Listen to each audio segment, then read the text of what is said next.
Hello friends, आज हम बात करेंगे पेटीएम पेमेंट लिमिटेड बैंक की।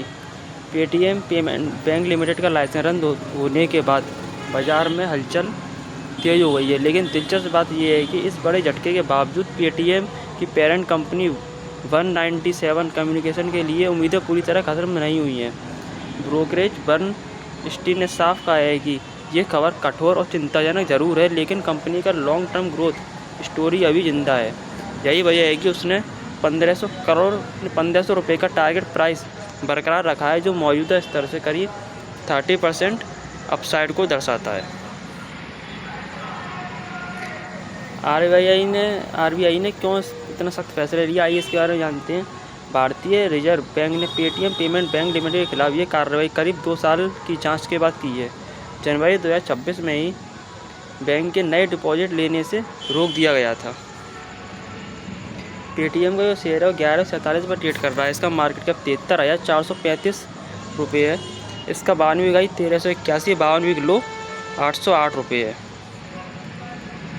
आरबीआई के मुताबिक फंड्स के इस्तेमाल और टेक्नोलॉजी इंफ्रास्ट्रक्चर से जुड़े गंभीर नियम उल्लंघन पाए गए।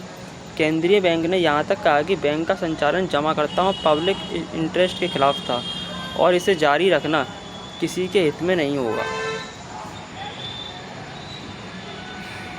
सबसे बड़ा सवाल तो यही है कि इसमें पेटीएम का बिजनेस हिलेगा।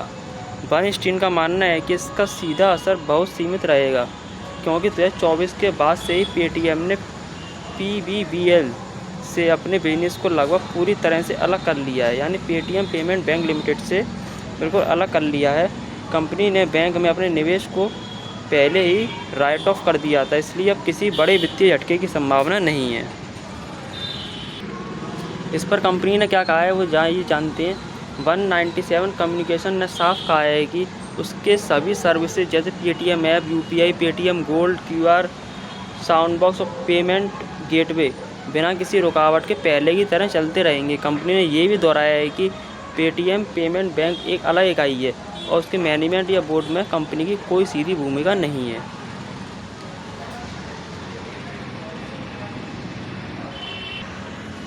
बर्नस्टीन के मुताबिक ये पूरा घटनाक्रम पेटीएम के लिए नए मौके का रास्ता खोल सकता है। अब कंपनी एनबीएफसी या पीपीआई लाइसेंस के लिए आवेदन कर सकती है, जिससे वह अपने पेमेंट और क्रेडिट प्रोडक्ट को और मजबूत कर सकती है। यानी जहां एक तरफ बैंक के बिजनेस बंद हुआ, वहीं दूसरी तरफ नए बिजनेस मॉडल की संभावनाएं भी बन रही हैं।